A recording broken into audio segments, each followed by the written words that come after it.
সম্মানিত উপস্থিতি, সম্মানিত সাংবাদিক বৃন্দ, আমরা দেখতে পাই যখনই কোনো দল ভালো অবস্থানে থাকেন তখন কেন যেন সাংবাদিকরা তাদের প্রতিপক্ষ হয়ে যায়। ওই দল যখন দুর্বল অবস্থানে থাকেন তখন সাংবাদিকরা তাদের বন্ধু হয়ে যায়। এই অবস্থার পরিবর্তন করতে হবে। আমরা বিভিন্ন রাজনৈতিক দলের অনুষ্ঠানে যাই, আপনাদের আমন্ত্রণেই যাই, জাতির কাজের জন্যই যাই। আমরা দেখেছি যখনই হামলা হয় সাংবাদিকদের পরে তখন কিন্তু আমরা দেখতে যাই না সেই সাংবাদিক কোন দল করে, তিনি কি আওয়ামী লীগ করেন নাকি বিএনপি করেন নাকি জামাত করেন। আমরা দেখি তিনি একজন সাংবাদিক।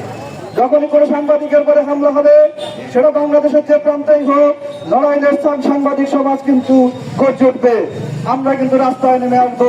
শুধু এই মেসেজটা সবাইকে দিতে চাই, সাংবাদিকতা যখন আমি করি তখন আমি কোনো রাজনৈতিক দলের কর্মী নয়, আমি তখন সাংবাদিক। অতএব আমার নিরাপত্তা আপনাকে দিতে হবে, আমার নিরাপত্তা জাতিকে দিতে হবে, আমার নিরাপত্তা সরকারকে দিতে হবে। সাংবাদিক যদি নিরাপদ না হয় দেশ নিরাপদ হবে না, গণতন্ত্র নিরাপদ হবে না। বাংলাদেশের প্রধানমন্ত্রী তারেক রহমান যখন একটি ভাগ্য দেশকে সুশৃঙ্খল ভাবে অর্থনৈতিকভাবে সমৃদ্ধ করার চেষ্টা করছেন, অর্থনৈতিকভাবে রাজনৈতিকভাবে স্থিতিশীলতার চেষ্টা করছেন, তখন একটি চক্র, যে চক্রটি এতদিন বাংলাদেশের উন্নয়নকে ধ্বংস করেছে, সেই চক্রটি বাংলাদেশের উন্নয়নের বাধা দিচ্ছে।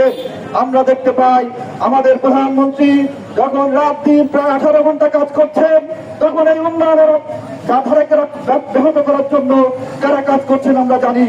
আমরা 24 গণঅভ্যুত্থান দেখেছি। আমাদের বিভ্রান্ত করার চেষ্টা করবেন না।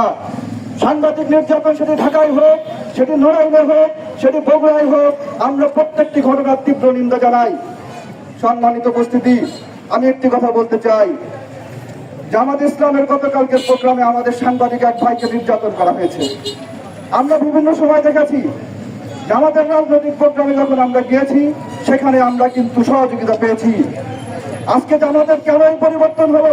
জামাতের নেতৃবৃন্দকে খোঁজ নিতে হবে, জামাতের নেতৃবৃন্দকে খোঁজ নিতে হবে কেন সাংবাদিক নির্যাতন করা হলো, যে আইনগতভাবে ব্যবস্থা নিতে হবে এবং আমরা আশা করবো আপনারা সাংগঠনিকভাবে ব্যবস্থা নেবেন।